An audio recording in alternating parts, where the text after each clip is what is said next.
Buonasera bianconeri, on vient de terminer le match live Juventus-Fiorentina, Juventus qui s'impose 1-0.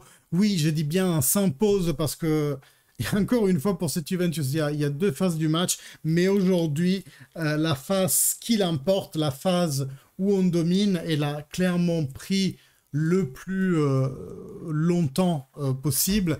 75 minutes par contre, désolé, a duré la vraie domination de la Juventus dans ce match. Et après, effectivement, les 15 minutes, dernières minutes ont été infernales en défense, comme d'habitude, on va dire, pour essayer de apporter à la maison ce 1-0 qui, aujourd'hui, nous met dans une situation un peu plus confortable qu'hier, on va dire, clairement qu'hier, hein, parce que hier, le Bologne était juste derrière et potentiellement aurait pu nous dépasser si aujourd'hui notre résultat contre la Fiorentina aurait été autre que la victoire et qu'eux ils avaient gagné. Heureusement leur match d'hier, je l'ai vu contre le Frosinone, on a vu un Bologne assez éteint et dont le match nul, et aujourd'hui c'est la Juventus qui gagne, et donc on range 2 points sur le Bologne, on reste à égalité avec la Roma qui a gagné le derby, et on gagne aussi 3 points sur l'Atalanta qui a perdu contre Cagliari, donc on prend un peu un souffle en cette journée de Serie A, mais attention, c'est toujours d'actualité, hein. On a fait une victoire importante en Coppa Italia contre la Lazio. Aujourd'hui, victoire importante contre la Fiorentina, parce qu'on y reviendra, mais il y a 3 buts annulés pour position de hors-jeu pour la Juventus. Et puis, on espère continuer sur cette lignée en championnat, parce qu'il nous faut acquérir ASAP la place en Champions League. Statistiquement, il me semble, je ne veux pas dire de bêtises, mais il me semble qu'il manque 10 points pour être statistiquement, mathématiquement, pas statistiquement, en Champions League. Je répète, c'est quelque chose que j'ai entendu, je n'en ai pas fait la vérification. Dans tous les cas, aujourd'hui, le classement est mieux qu'hier. Prenons ça, prenons la renaissance de cette Juventus qui, et on vient vraiment à parler du match, a démarré de façon vraiment hyper musclé, j'aimerais dire, vraiment beaucoup de physique, beaucoup de pressing haut sur la Fiorentina, alors que c'est eux qui normalement adoptent cette tactique, et puis on les a pas laissés respirer pendant 75 minutes. Quand ils n'arrivaient pas à passer notre première ligne de pressing, souvent ils tentaient le long lancé et nous on récupérait derrière. Quand ils arrivaient à passer la première ligne de pressing, effectivement la Juventus reculait en bloc bas pour bien défendre et faire de la densité, surtout sur les côtés. Et puis on a eu vraiment un bon première mi-temps de la Juventus. On gonfle le filet 4 fois au total, puisqu'il y a 3 buts annulés pour position de hors-jeu. Les gars, là c'est quelque chose d'objectif, hors-jeu c'est hors-jeu, hein, et on n'est pas là à contester le fait que ces buts ont été annulés, c'est le règlement, sauf que le règlement, en fait, aujourd'hui, c'est un peu une aberration, parce que si vous avez l'image en tête, ou allez la chercher, du hors-jeu de McKennie, il a un pied en avant, mais tout le corps en arrière, en position de recul, parce que la Fiorentina faisait très bien le piège du hors-jeu, donc il voulait reculer avant que le centre soit lancé, et donc il est totalement désavantagé par rapport au défenseur qui, lui, il a le corps en avant.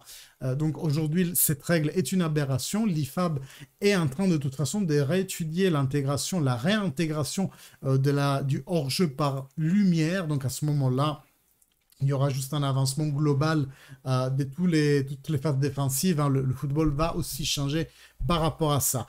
Pourquoi je parle de piège du hors-jeu? Parce que c'est quelque chose que on a vu dans tous les 3 buts annulés à la Juventus par l'arbitre, parce que c'était vraiment synchro.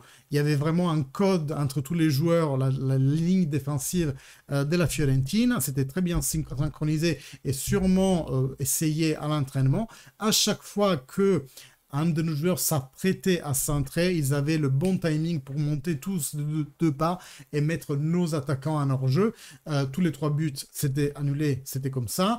Et puis dans le dernier, moi ce que j'ai apprécié, c'est encore l'intelligence tactique de McKennie, qui lui aussi fait 2 pas en arrière, mais il les fait de façon un peu désynchronisée, toujours avec le ballon, mais au moins il essaye à pas se faire piéger par cette tactique de la Fiorentina. En tout cas, comme dit, hein, on a eu vraiment un match fait de bonnes trames, bonne cage défensive, et tout ça, ça n'a qu'un motif en fait. Les joueurs enfin bougent sans le ballon.